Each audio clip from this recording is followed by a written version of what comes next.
Hello dear student, कुछ technical issues की वजह से वीडियो डालने में थोड़ा सा लेट हो गया है, लेकिन अब रेगुलर मैं आपको डेली वीडियो जो है अपलोड करूँगा। तो आज हम वेरियस मेथड पढ़ेंगे किसी बॉडी को चार्ज करने के लिए, यानी क्या तरीके हैं जिनसे हम किसी एक बॉडी को चार्ज दे सकें, उसको आवेशित कर सकें। इलेक्ट्रोस्टैटिक का 6 लेक्चर होगा ये। तो एक बॉडी को चार्ज करने के लिए हमारे पास में 3 मेथड्स हैं, 3 तरीके हैं, जिनमें से पहला मेथड है फ्रिक्शन, घर्षण, जो हम इतने दिनों से पढ़ते आ रहे थे, रबिंग। दूसरा मेथड है which is very important, induction यानी प्रेरण। और तीसरा मेथड है कंडक्शन यानी चालन। तो एक बॉडी को 3 प्रकार से, 3 विधियों से चार्ज दिया जा सकता है। इसमें से पहली विधि है रबिंग, रगड़ना या फ्रिक्शन या घर्षण। दूसरा मेथड है इंडक्शन, जिसको कहते हैं प्रेरण। और तीसरा मेथड है हमारा कंडक्शन यानी चालन। पहले मेथड में बेसिकली क्या होता है, फ्रिक्शन में एक बॉडी को दूसरी बॉडी से रगड़ा जाता है, तो दोनों बॉडियों के बीच में इलेक्ट्रॉन जो है वो ट्रांसफर होते हैं। एक बॉडी में से इलेक्ट्रॉन जाएंगे और दूसरी जो बॉडी है वो इलेक्ट्रॉनों को प्राप्त करेगी, गेन करेगी। तो ये मैं आपको पहले ही बता चुका हूँ, जिस बॉडी में इलेक्ट्रॉन जो है कम हो जाते हैं वो बॉडी पॉजिटिवली चार्ज हो जाती है, और जिस बॉडी में एक्सेस इलेक्ट्रॉन आ जाते हैं, उनकी अधिकता हो जाती है, वो नेगेटिवली चार्ज हो जाती है। This is the method which is known as friction.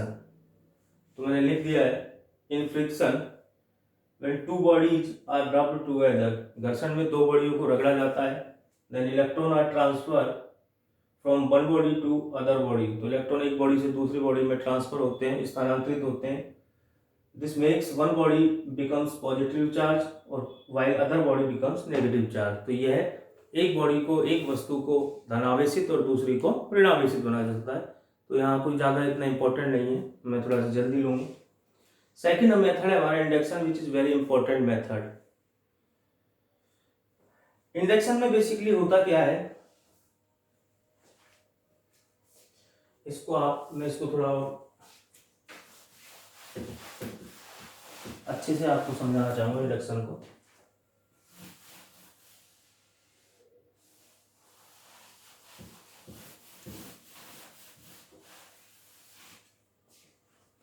देखें,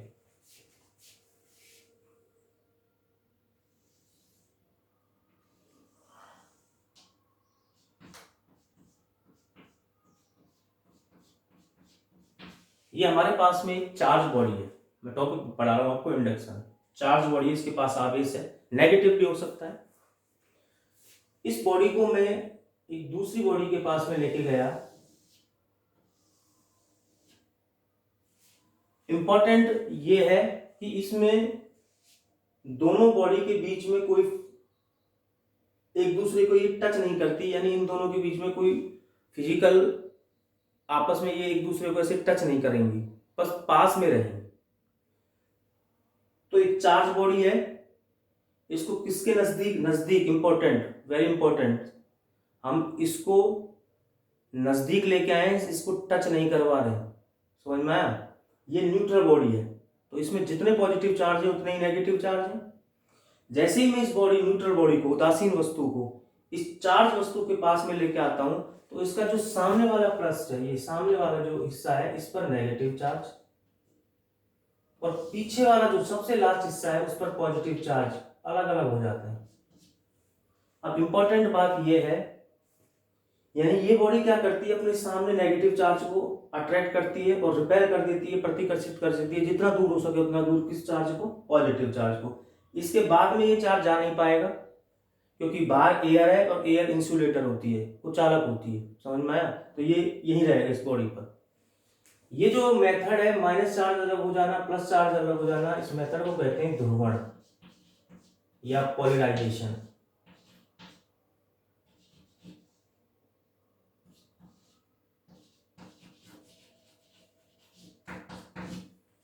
ओके, अब मैंने क्या किया, फर्स्ट डायग्राम में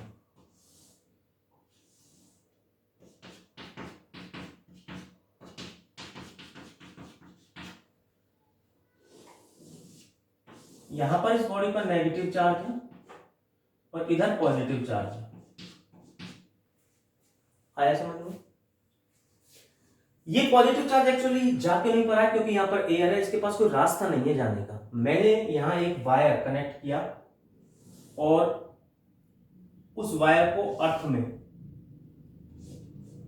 अंदर डाल दिया। इस मेथड को कहते हैं अर्थ एड या भू संपर्कित।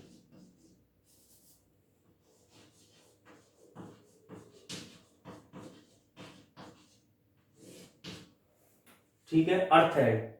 तो यहां एक मैंने कंडक्टिंग एक चालक वायर लिया और उसको किसके संपर्क में, किसमें अंदर डाल दिया, अर्थ के अंदर डाल दिया। अब इसको रास्ता मिल गया, इस तार के सारे सारे पॉजिटिव चार्ज जो है वो अर्थ में ट्रांसफर हो जाता है। इंपॉर्टेंट बात सर, कुछ जो टाइम है उसके पहले जो आप पहले वीडियो बनाए थे उसमें तो कहा था कि पॉजिटिव चार्ज तो चलने का काम ही नहीं करता, हमेशा चलने का काम इलेक्ट्रॉन्स करते हैं क्योंकि इलेक्ट्रॉन्स हल्के होते हैं 1837 गुना किससे, पॉजिटिव चार्ज से। और अब आप ये कह रहे हैं कि यहाँ पॉजिटिव चार्ज जाएगा अंदर, भाई पहले तो नहीं जा रहा था क्योंकि पहले तो यहाँ वायु थी, एयर था, एयर इंसुलेटिंग होती है, कुचालक होती है। अब मैंने इसको एक रास्ता प्रोवाइड करवा दिया, इसको भूसंपर्कित कर दिया, अर्थ के साथ इसका कॉन्टेक्ट बना दिया, एक तार यहाँ पर कनेक्ट कर दिया, तो ये प्लस वाला जो चार्ज है वो अब पृथ्वी में ट्रांसफर हो जाएगा।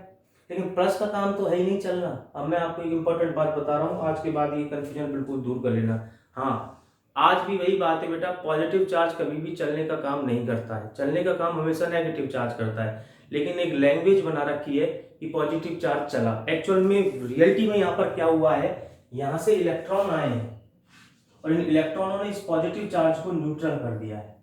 लेकिन लैंग्वेज में हम क्या लिखते हैं कि पॉजिटिव चार्ज किसमें संपर्क, किसमें ट्रांसफर हो गए, अर्थ में ट्रांसफर हो गए। ये केवल एक बोलने का तरीका है।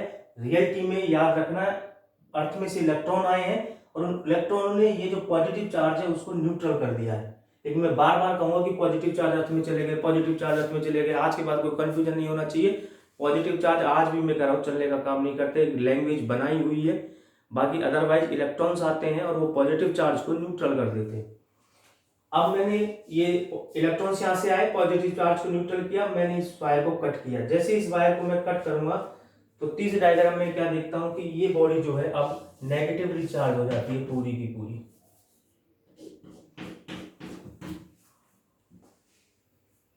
तो ये एक मेथड था प्रेरण जिसकी सहायता से हमने एक न्यूट्रल बॉडी को ऋणावेशित एक बॉडी में चेंज कर दिया, एक नेगेटिवली चार्ज बॉडी में चेंज कर दिया। याद रखना हमेशा, अगर ये बॉडी जिसको आप लेके आए हो जो पहले से चार्ज रखती है वो पॉजिटिव चार्ज है तो यहाँ अपोजिट चार्ज आता है, कौन सा वाला, negative charge. It is clear. तो एक न्यूट्रल बॉडी थी, उसके पास में एक चार्ज बॉडी को लेके आए, आवेशित वस्तु को लेके आए, तो ये अपने से अपोजिट वाले चार्ज को तो अट्रैक्ट करता है और अपने से जो सिमिलर चार्ज है, जो लाइक चार्ज है, एक जैसा चार्ज है, उसको रिपेल कर देता है, प्रतिकर्षित कर देता है। उसके बाद में यहाँ से ये दूर इसलिए नहीं जा रहा है क्योंकि यहाँ पे वायु है, तो मैंने इसको एक रास्ता प्रोवाइड किया। हम कहते हैं कि पॉजिटिव चार्ज अर्थ में ट्रांसफर हो गया, केवल एक लैंग्वेज है। रियलिटी में यहाँ से इलेक्ट्रॉन आए, उन्होंने पॉजिटिव चार्ज को न्यूट्रल कर दिया है। अब ये बॉडी पूरी की पूरी नेगेटिवली चार्ज हो चुकी है। ये बहुत इंपॉर्टेंट मेथड है जो आपको बाद में काम में आएगा।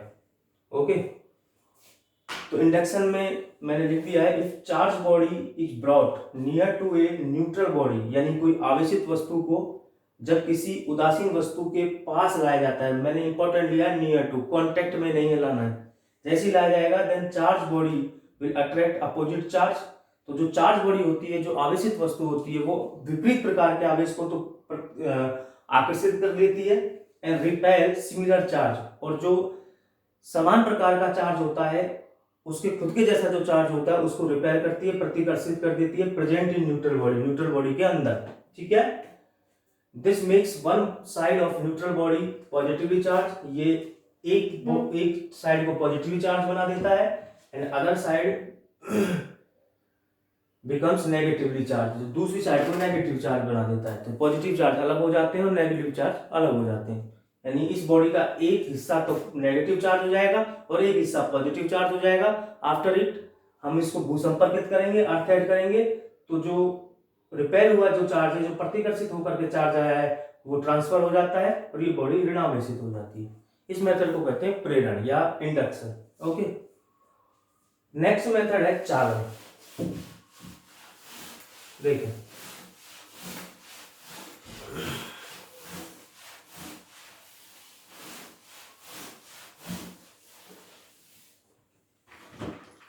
थर्ड मेथड है बेटा चालन या कंडक्शन।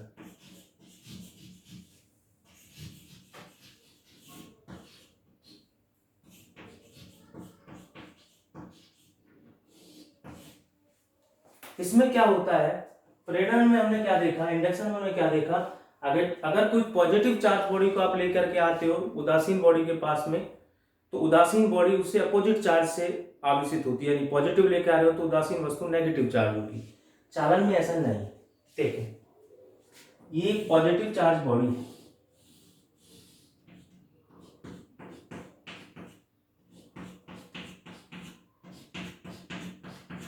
ठीक, इसके संपर्क, इंपॉर्टेंट चीज, संपर्क में दूसरी बॉडी लेके आए हैं हम।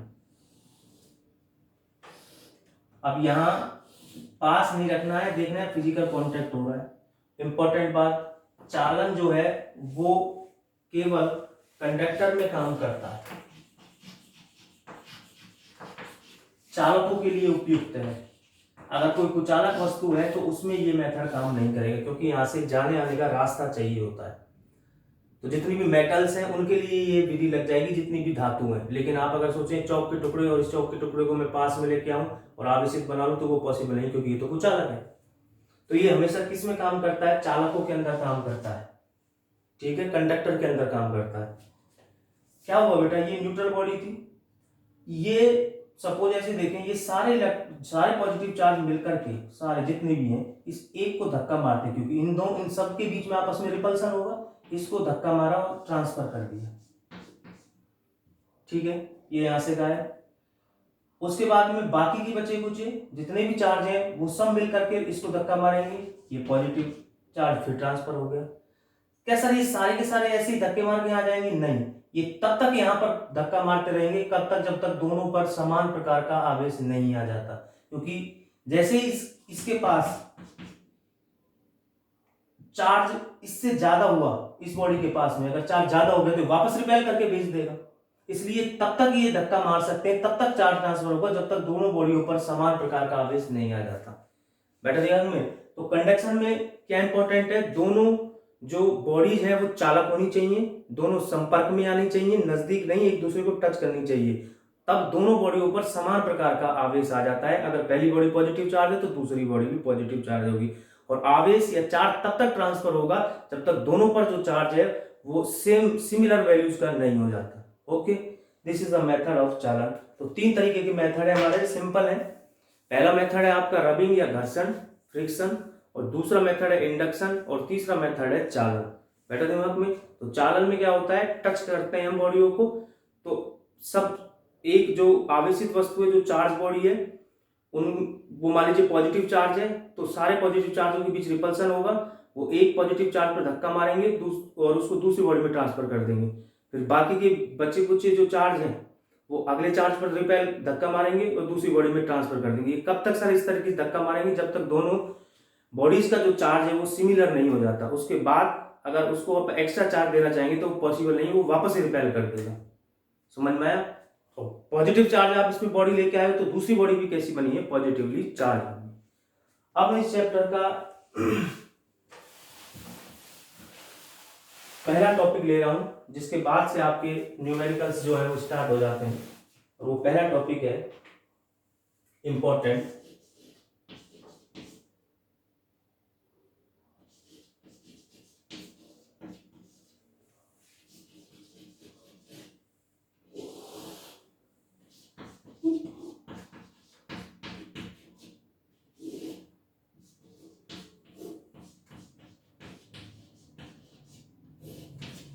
कूलॉम का नियम। ठीक, समान प्रकृति के आवेशों के मध्य प्रतिकर्षण विपरीत प्रकृति के आवेशों के मध्य आकर्षण का गुण पाया जाता है। Like charges attract each other, like charges repel each other, unlike charges attract each other. But दोनों के बीच में आकर्षण का, अट्रैक्शन का या रिपल्सन का फोर्स लग रहा है, पर कितना लग रहा है, what is the magnitude of force. ये मैग्नीट्यूड ऑफ फोर्स प्रोवाइड करवाता है हमको कूलॉम्स लॉ। जैसे ये दो बॉडी हैं, इन दोनों के बीच में या तो अट्रैक्शन होगा, आकर्षण का बल काम करेगा, वो डिपेंड करता है कि ये एक पॉजिटिव चार्ज है और एक नेगेटिव चार्ज है, तो आकर्षण बल काम करेगा। दोनों पॉजिटिव चार्ज है या नेगेटिव चार्ज है तो प्रतिकर्षण रिपेल्सन का फोर्स काम करेगा। मैं जानना चाह रहा हूँ सर कितने न्यूटन का काम करेगा, तो कितने न्यूटन का काम करेगा वो हमें कूलॉम्स का लॉ बताता है, कूलॉम का नियम बताता है। ओके, तो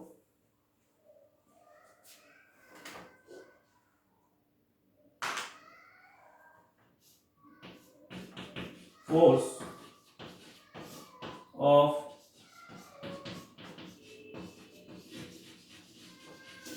attraction oblique repulsion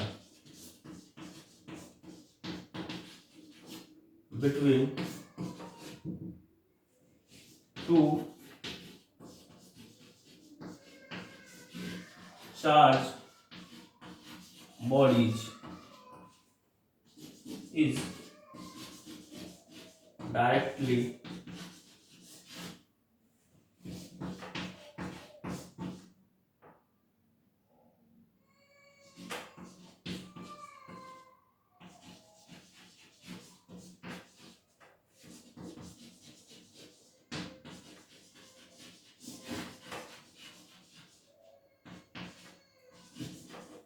their magnitude of charge and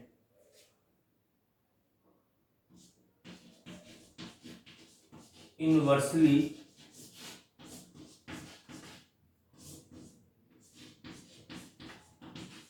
proportional to square of distance। Hindi medium के बच्चों के लिए मैं एक मिनट बता रहा हूँ, distance between the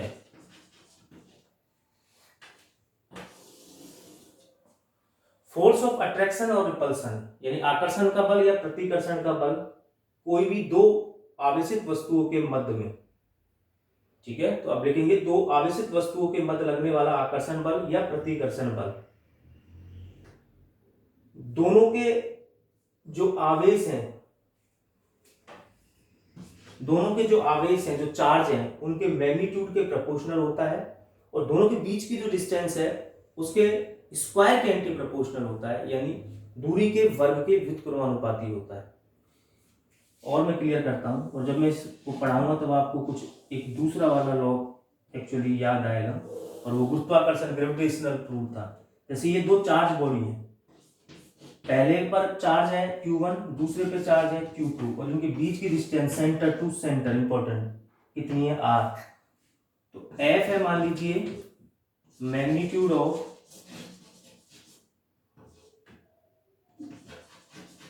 force, important है यहाँ पे। अभी मैं वेक्टर्स यानी सदिश राशि की बात बिल्कुल नहीं करूंगा, वो एक अलग पहलू है। अभी हम केवल मैग्नीट्यूड की बात कर रहे हैं, तो मैग्नीट्यूड दोनों के बीच में आकर्षण का बल या प्रतिकर्षण का बल का मैग्नीट्यूड, परिमाण, दिशा की बात नहीं कर रहा, कितना है F। तो ये F प्रोपोर्शनल होगा Q1 Q2 के, समानुपाती होगा Q1 Q2 दोनों के आवेशों के परिमाण के गुणनफल के, और is directly proportional to their magnitude, actually I'm sorry, proportional to multiplication of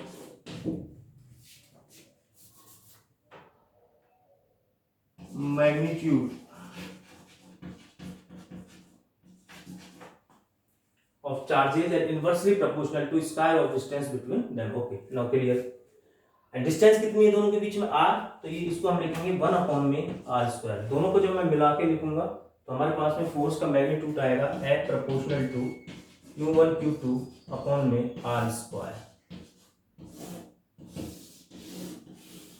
अभी कुछ भी नहीं बताया मैंने, बस एक स्टेटमेंट बताया है, बहुत इंपॉर्टेंट है, इसमें कई सारी जानकारी हम आगे के जो लेक्चर उसमें पढ़ेंगे। मैं दोबारा एक बार रिपीट कर देता हूं। दो आवेशित वस्तुओं के मध्य में आकर्षण का बल या प्रतिकर्षण का बल कितना लगता है, वो कूलॉम के नियम से हम एक्चुअली डिफाइन करते हैं। तो दो आवेशित वस्तुओं के मध्य लगने वाला आकर्षण बल या प्रतिकर्षण बल, दोनों पर उपस्थित जो चार्ज का मैग्नीट्यूड है, चार्ज का जो परिमाण है, आवेश का परिमाण है, उसके गुणनफल के समानुपाती और दोनों के बीच की दूरी के वर्ग के व्युत्क्रमानुपाती होता है। तो दोनों के आवेशों गुणनफल के समानुपाती प्रोपोर्शनल एंड दूरी के वर्ग यानी स्क्वायर के व्युत्क्रमानुपाती इनवर्सली प्रोपोर्शनल। दोनों को मैंने एक साथ लिखा है, तो F proportional Q1 Q2 upon r²। Again आप जानते हैं सब कि हम प्रोपोर्शनल की कोई ना कोई एक वैल्यू लिखेंगे, उसको मैं निश्चित रूप से कल आपको क्लियर करूंगा और उसके बाद कल से इसके न्यूमेरिकल स्टार्ट हो जाएंगे। कुछ टेक्निकल इश्यूज की वजह से वीडियोस में लेट हुआ है, लेकिन अब लेट नहीं होगा, आप डायरेक्ट लेक्चर्स में बने रहें। ओके, तो कल हम इसको आगे बढ़ाएंगे, यहाँ तक आप रखें इसको, और कुछ प्रॉब्लम्स जो है वो हम इससे रिलेटेड शेयर करेंगे। और याद रखने की बात है, यहाँ पर अभी परिमाण का जिक्र मैं कर रहा हूँ, दिशा से मुझे कोई पता नहीं है, ना मैं इसकी अभी दिशा आपको बता रहा हूँ। एक्चुअली बाद में आपको कल बताऊंगा कि हमेशा दोनों जो चार्ज है उनको जोड़ने वाली जो ये स्ट्रेट लाइन है, इसके अलोंग लगता है, इसके अनुदिश लगता है। अब वो या तो प्रतिकर्षण का हो सकता है या फिर आकर्षण का होता है, लेकिन वो सब वेक्टर क्वांटिटी जब हम पढ़ेंगे, सदिश राशि, इसका सदिश रूप जब देखेंगे तब हम उसको करेंगे। तो इसके जो न्यूमेरिकल्स हैं बेटा, वो एक्चुअली दो फॉर्म से सॉल्व करूंगा मैं आपको, मैग्नीट्यूड वाइज भी और डायरेक्शन वाइज भी। जब आप किसी प्रॉब्लम का, किसी न्यूमेरिकल का डायग्राम बनाने में एबल हो, तो आप ये वाला मेथड यूज करेंगे, डायरेक्ट मैग्नीट्यूड वाला, परिमाण वाला। जब कुछ आपको मैं प्रॉब्लम्स बताऊंगा जिसमें 3D डायग्राम बनते हैं, 3D डायग्राम में मैग्नीट्यूड से सवाल को सॉल्व करना पॉसिबल नहीं होता, उसमें हमें डायरेक्शन की जरूरत पड़ती है। तो वो मैं आपको कल की क्लास बहुत इंपॉर्टेंट होने वाली है, मिस ना कीजिएगा। ओके।